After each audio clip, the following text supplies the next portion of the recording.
Olá, aqui é a Raquel Ramos, a booktuber mais atrasada no rolê.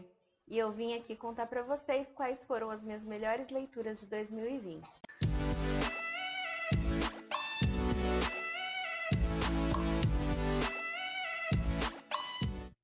Em décimo lugar, Future Home of the Living God. Eu acho que eu até falei bastante sobre esse livro ano passado. Eu escolhi ele para ler numa maratona de Halloween. E assim, esse livro é muito parecido com o Conto da Aia. Só que não é uma política nova, um golpe, não é nada disso. Apesar que tem isso. Bom, tem o golpe e tudo, mas antes de tudo isso acontecer, tem coisas acontecendo na natureza. A natureza está regredindo. Assim, um frango não é mais um frango, já está virando quase um tiranossauro. A natureza está tomando tudo, todos os lugares. Tem várias descrições de pássaros enormes e tal. E apesar de tudo, além de tudo isso que está acontecendo, as mães não conseguem, as mulheres não conseguem engravidar e terem os seus filhos. Quando elas têm, são filhos que se aproximam assim dos neandertais, porque os homens também estão regredindo. E existem mulheres que conseguem engravidar e conseguem ter filhos normais, né? E aí o que eles estão fazendo é recolhendo essas grávidas, né, dos ambientes, dessas pessoas para levá-las para hospitais, para um lugar onde elas ficam lá, né? E eles fazem ultrassom e tal para ver se o neném é normal e se o bebê for normal, essas mães vão ficar lá presas. Uma série de coisas. E nesse inteirinho é a história de uma moça que tá grávida e ela começa a escrever um diário pro seu bebê. Porque ela não sabe o que vai acontecer, então ela começa a escrever esse diário pro bebê e a história é contada através desse diário que ela está escrevendo. E assim, tem coisas sobrenaturais. Ela é uma menina que é adotada, uma indígena que é adotada. E aí ela vai conhecer a família dela.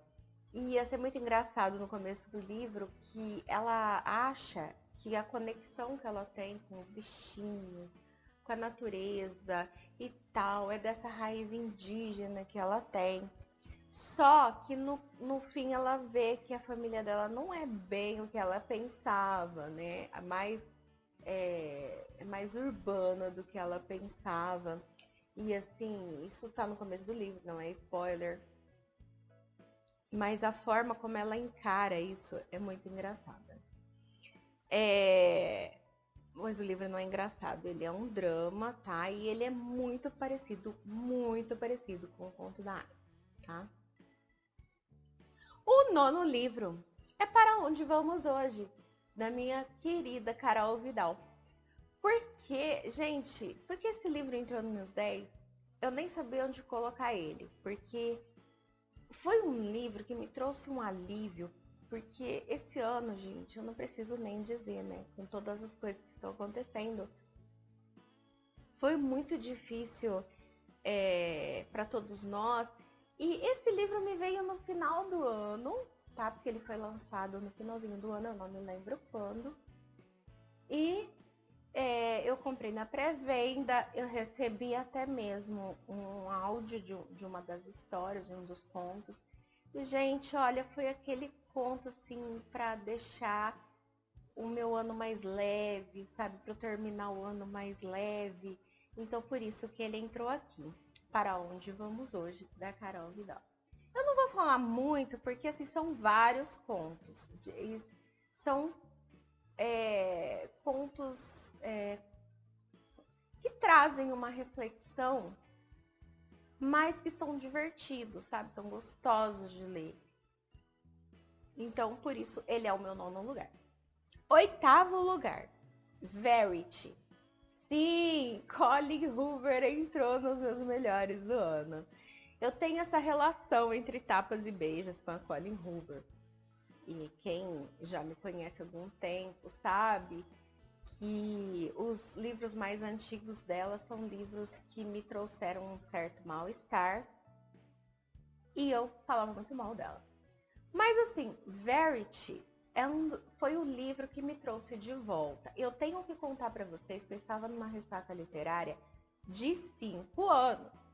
Os últimos livros que eu li foram os da Guerra dos Tronos em 2014. Então, assim, eu vinha nessa ressaca e assim, porque eu tenho uma criança, né? E assim, em 2014 que ela nasceu. E enfim, a minha vida virou de cabeça para baixo e eu tinha que demandar meu tempo para outras coisas, né? E ler não era uma prioridade até então. Mas no fundo eu ficava muito triste por não estar conseguindo ler e nem nada dessas coisas. Então eu posso dizer que apesar de tudo, a Colin Hoover me trouxe para a vida. Porque assim, foi um livro que eu li muito rápido. Eu gostei demais, sabe? É um suspense. Foi o primeiro suspense que ela escreveu. E agora eu já li outro que vai entrar nos meus livros de janeiro, mas vocês assistam para ver. E assim, eu fiquei muito presa e a escrita dela é muito fluida. E, gente, eu tinha que colocar Verity nos meus preferidos de 2020, porque foi. Apesar que tem pessoas que gostam do final, pessoas que não gostam, eu gostei do final, tá? Só vou dizer isso. Eu gosto de finais abertos e que deixam muito para nossa imaginação. Sétimo lugar, Amores Verdadeiros, da Taylor Jenkins Reid. Gente, Taylor, pra mim, ela ficou aqui no coração. Eu tô lendo tudo dela. Eu li vários livros dela esse ano. E gostei de quase todos, tá? Gostei de todos, né? Só tive uma ressalva com um, assim, que foi Depois do Sim. Mas não é uma ressalva muito grave, nada. É que eu achei uma história muito simples, assim. O caso lá, eu não quero comentar sobre o livro, né? Mas assim, o plot da história, assim, não me convenceu, né? O casal ficar um ano separado pra tentar se resolver. Não sei. Depois do Sim não foi pra mim. Mas o resto que eu li Daisy Jones, Amores Verdadeiros, Evelyn Hugo e Depois do Sim. Então, o único que foi mais ou menos pra mim foi Depois do Sim. Amores Verdadeiros foi uma coisa assim que me fez refletir muito, né? Porque a história é assim. A protagonista era casada e aí o marido foi fazer uma viagem quando eles iam fazer 1 ano de casado e o avião caiu. E ele não foi encontrado, ele foi dado como morto. E daí ela tem que reconstruir a vida dela, né? Porque até então, desde jovens, eles namoravam e depois casaram. Então, assim, ela sempre viveu ali a vida adulta com esse marido. E aí acontece que ele tá sumido, tá morto, ninguém sabe. Ela tem que reconstruir a vida dela. Então, assim, é muito difícil para ela voltar ao equilíbrio. E ela começa a fazer coisas que quando ela estava com esse primeiro marido, ela não faria, sabe? Coisas que ela começa a refletir que ela gosta dessas coisas, sabe? Então ela começa a mudar a vida dela. Aí ela volta a conversar com o Sam, que é um moço que ela conhecia também quando jovem. E ele meio que gostava dela, só que ela já estava com esse jazz. Então aí ela começa a ter um relacionamento com esse Sam. E no almoço de aniversário dos pais, uma coisa assim, não lembro direito, ela recebe um telefonema. E esse telefonema diz que o Jazz está vivo. Ele foi encontrado vivo, que é o primeiro marido dela. Só isso não é spoiler, tá? Nas primeiras páginas, tá? Aí começa a complicação, né? É a problemática do livro, né? O que ela vai fazer agora? Agora que ela já está com esse moço, agora que ela já reorganizou a vida dela. Então, para mim, esse livro entrou nos meus preferidos porque me fez pensar muito no quanto a gente muda, né? E às vezes a gente encontra pessoas que nos conheceram, sei lá na adolescência, e a pessoa acha que te conhece, ou a gente acha que conhece as pessoas, mas elas mudam, né? E aí, com toda essa mudança que ela teve, depois que ela soube que ele estava morto, né? E agora que ela sabe que ele está vivo, o que vai acontecer, sabe? Então, qual é a reflexão que ela vai fazer para ter uma boa escolha, para escolher com quem ela vai ficar, tá? Então, assim, esse livro me fez refletir muito sobre mudança. E por isso ele entrou também no meu top 10. Sexto livro, A Mulher na Janela.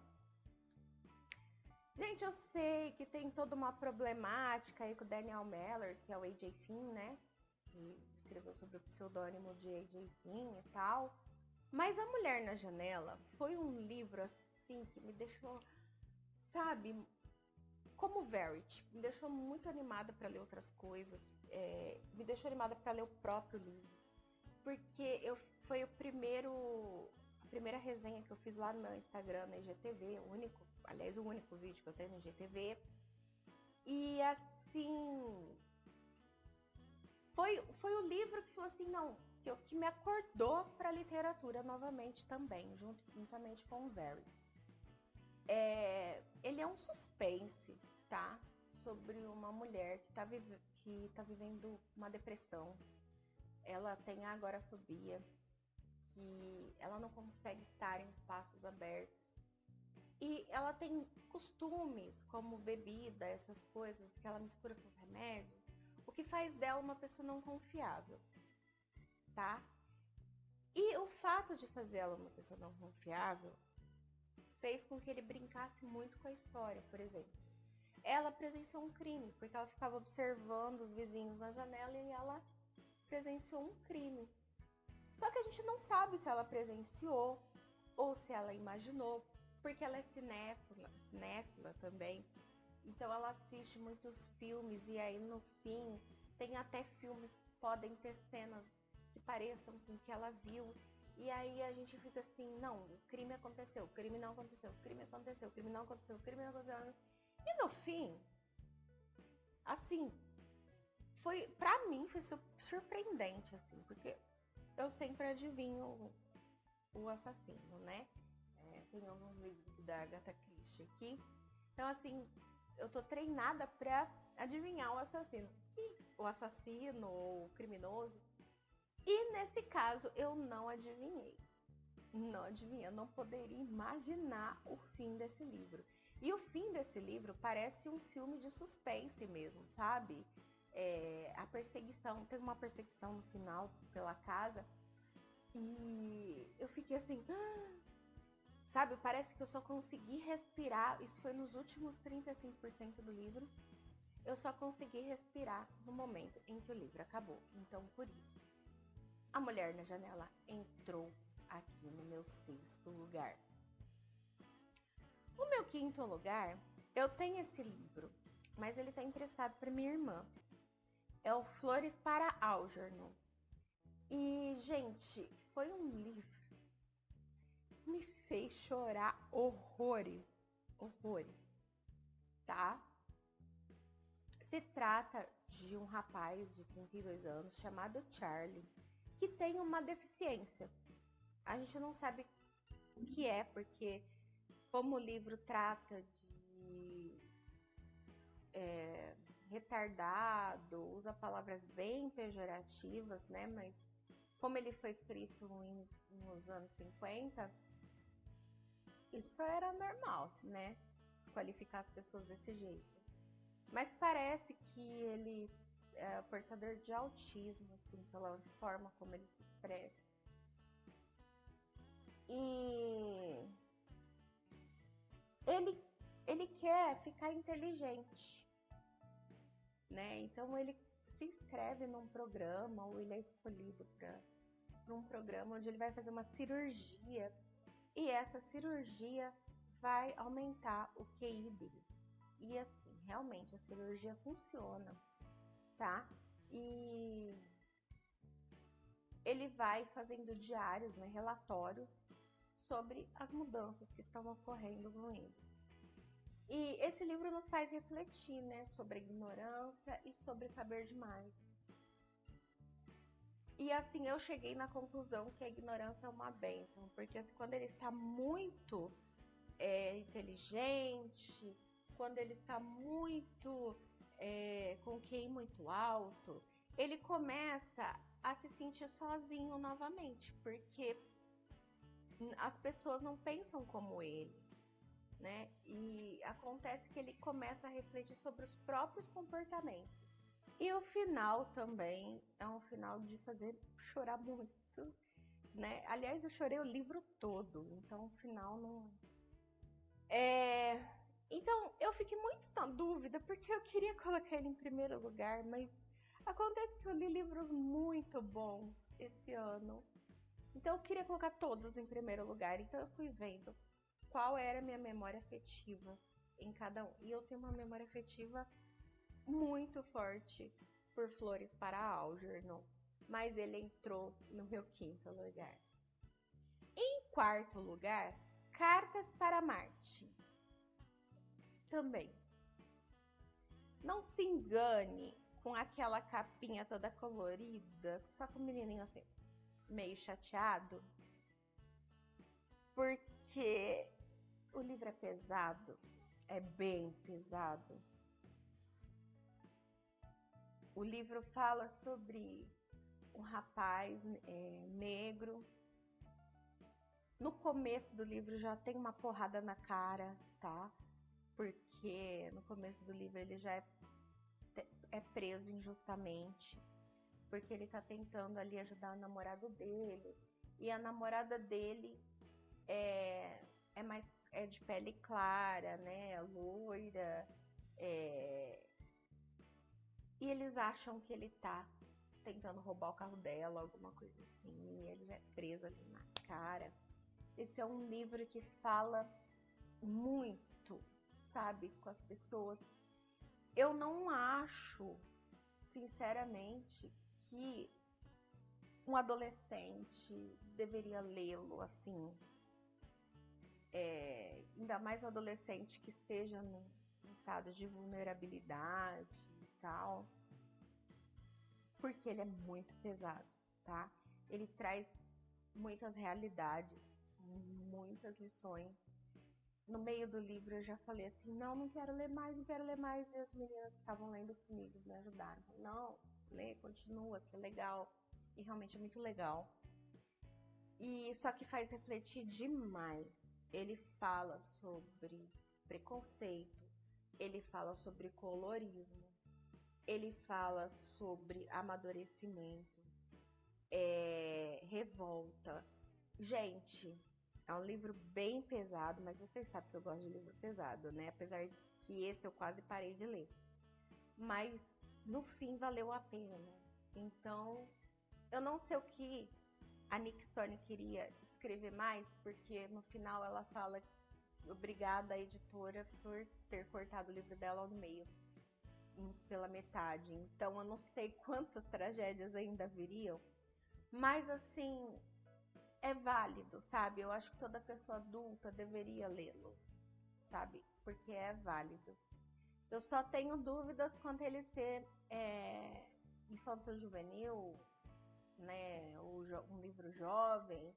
Não sei se um adolescente deveria ler esse livro, ainda mais passando pelas mesmas coisas que o personagem enfrenta. Eu acho que é mais pra gente, principalmente nós, né, brancos, reconhecer a realidade, tentar mudar, sabe? Então, acho que para adultos é leitura obrigatória. Amei. Quarto lugar. terceiro lugar, eu coloquei Misery, do Stephen King. Gente, Misery. Eu não consegui parar de ler, sabe? E assim, falou muito comigo, porque ele fala muito sobre a escrita dentro lá do suspense.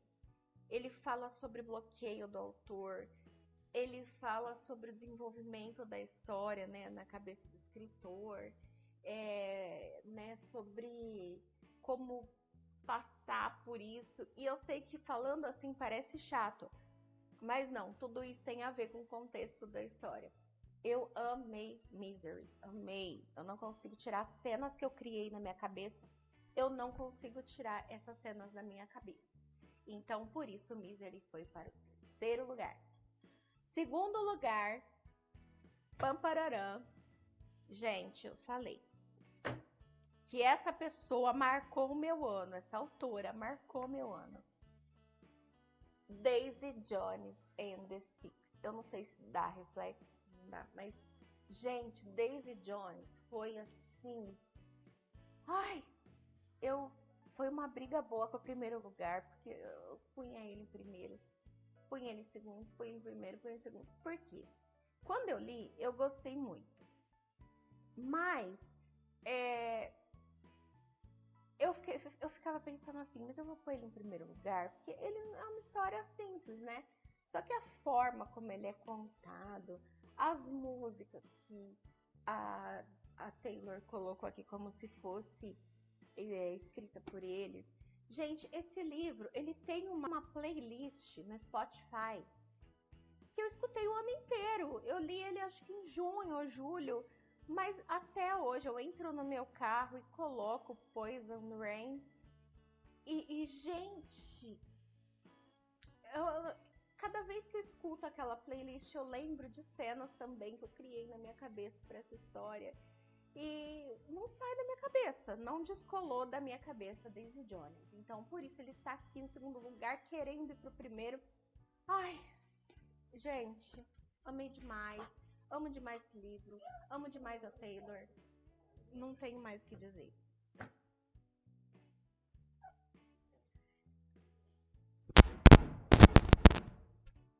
Agora, tchan tchararã, rufem os tambores. Primeiro lugar. Em primeiro lugar, eu não poderia colocar outro livro que não fosse Filhos de Sangue e Outras Histórias. Ai, gente, além de, sabe, de ser uma autora não branca, a Octavia Butler, e assim, além do tudo que ela coloca aqui, ela coloca muito dela nesse livro, muito.